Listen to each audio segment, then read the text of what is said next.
Bismillaah asxaab qaali ah ku soo dhawaada barnaamij aad u muhiim ah oo adiga lagugu talagalay inaad noloshaada wax kaga beddesho. Barnaamijka oo ciwaankiisu yahay Higso Noloshaada qaybtiisa koowaad.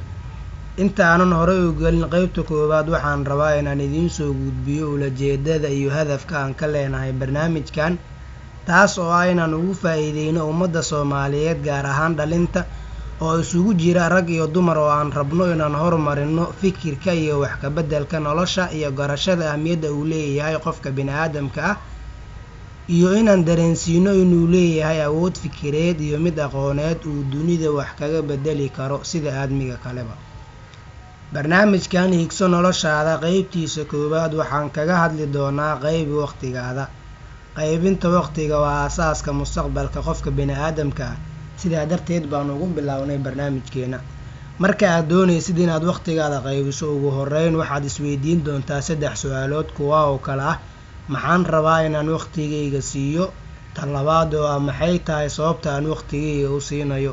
Iyo tan ugu dambeysa oo ah sideen waqtigayga u siin karaa? Haddii aad labada hore si dhab ah u fahanto, tan ugu dambeysa way fududaanaysaa.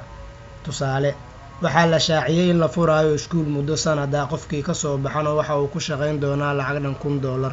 Iskuulka waad ku dadaali doontaa, waayo labadii hore ayaa si dhab ah u fahantay, kuwa oo kala ahaa maxaan waqtigayga siiyaa oo aad kaga jawaabtay iskuul, iyo sababta aan u siinayo oo aad kaga jawaabtay lacag dhan $1000 ood ku shaqayn doonto marka aad ka soo baxdo.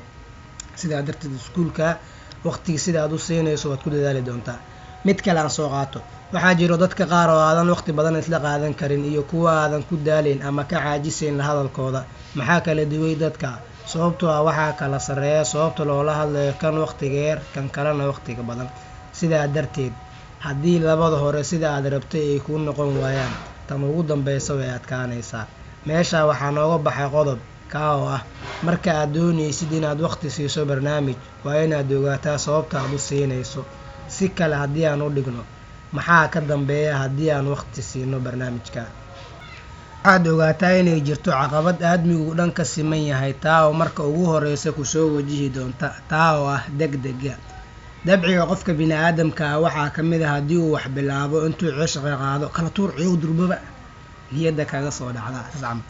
Alla subxaanahu wa tacaala asigoo tilmaamaya sifada aadmiga ayaa waxa uu dhahay: waquliqa al-insaanu cajuula. Meeshaana waxaa nooga baxay qodob taa oo ah ha degdegin, ugu wax kasta waqti ay ku dhammaadaan bay leeyihiin ee sug. Haddii aad bilaawdo cilmi nuucuu doonaha noqoyo ama barnaamij, isku day inaad daa'into. Muhiim ma aha shayga aad daa'imayso inuu badnaado ama weynaado, waayo marka aad doonaysay inaad socoto waad soo gurguuratay. Inta aadan gurguuran ka horna waxaad ku jirtay fadhi. Noloshu waa jaranjaro, isku day tan ugu horreysa inaad ka bilowdo.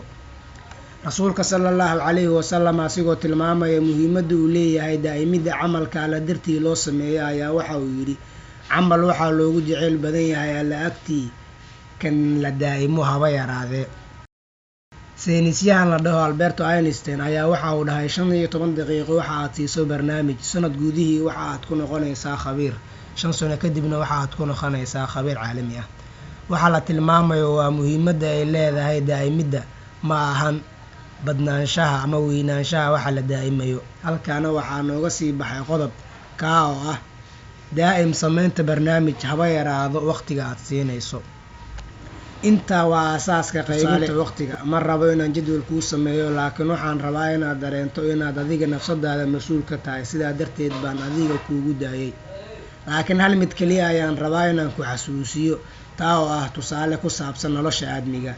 Celceliska nolosha qofka bini'aadamka ah waa 70 sano. 20 sano ee ugu horreysa waa da'yar tahay, wax badanna ma ogid. 20 sano ee ugu dambeysana ma xooganid. Waxaa kaa dhammaanaya hadafka aad dunida u joogtay, waayo waxaad dareemaysaa inaad sii dhimanayso. 30 sano ee u dhaxaysa isweydii, qof nuucee jeceshahay inaad noqoto? Nolosha hadafkay ka leedahay inaad ka gaarto. Aadmiga inta badan tusaalaha uma eego inuu ku cibro qaato, waayo inta badan waxaa ku yar adeegsiga caqliga. Tusaale, waayeelka waa tusaalaha ugu weyn ee nolosha qofka dhalinyarada ah, waayo waa xaalad ku sugaysa haddii aad nooshahay. Bal u fiirso, maxaad jeceshahay inaad ku sugnaato markaa xaaladda gaarto? miyaad u nooleed si aad wax u cunto keliya mise inaad wax cunto si aad u noolaato? Muhiim ma aan xilligaa marka aad gaarto inaad hanti badan leedahay, waayo haddii aadan ogeyn sababta aad hantida u yeelatay waa xanuun kale. Tusaale, haddii aad hantida u yeelatay si aad nolol fiican ugu noolaato, haddana aad noloshii sii weynayso, soo xanuun kale maaha, waa sabab qaldantay. Waqtiga waxa aad siinayso waad ka jawaabtay, laakiin ma ka jawaabtay waqtiga adiga sababta laguu siiyey? Fikir, maxaa laga wadaa? Ma isticmaashay qaacidadii caanka ahayd taa oo ah adigu maxaa tahay? Maxay tahay sababta aad u nooshahay? Sideed sa u noolaanay?